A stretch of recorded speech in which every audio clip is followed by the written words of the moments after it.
While shifting focus to other stories, the US President Donald Trump's decision to deploy 2 nuclear-powered submarines in what he calls appropriate areas from where they can potentially target Russia is a fairly unprecedented development, reminiscent of course, the Cold War era.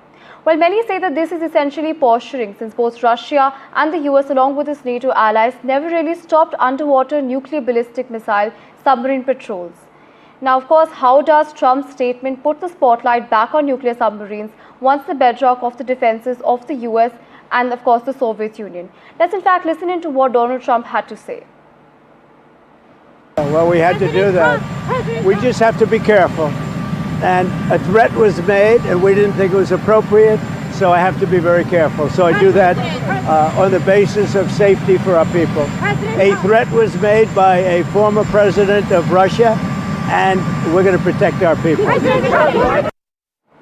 Well, joining me right now on the telecast is my colleague Vishnu Shom, who joins us with more details on this. Vishnu, of course, my first question to you is that, what submarines will the US potentially deploy? Well, I should say right up off the top, America already deploys submarines. So do their NATO allies, which is why this is possibly bluster, because no country, neither Russia nor NATO as a bloc, have actually ceased deploying ballistic missile submarines. But if you are talking about the Americans, what you see on your screen, the Ohio class is their primary ballistic missile submarines, a whopping 19,000 odd tons. There are 14 in service. It deploys up to 20 Trident submarine launched ballistic missiles with a range of up to 12,000 kilometers. Each one has a multiple independent re-entry warhead. So each missile has several mini missiles, in a sense, or bomblets, which are all nuclear. So that's a very, very formidable sort of weapon system. It remains to be seen if this is what Trump was talking about.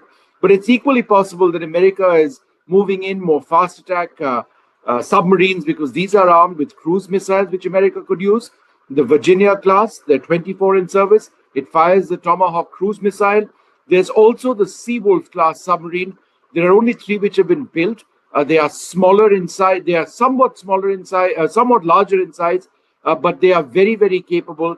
So if you go to the next page, which is the Seawolf class submarine, then that is absolutely something which is critical to America's interests. Those could be deployed because they also fire Tomahawk cruise missiles. Now, as far as the Russians are concerned, and I guess that's the next part of your question, which we are looking at.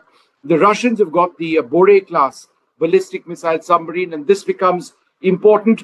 Why?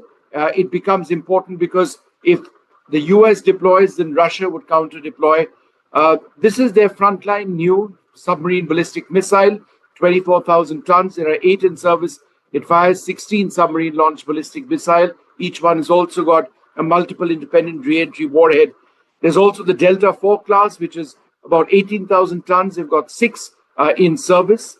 So those are a couple of the important submarines. That's the Delta IV of the Russians, which we are talking about.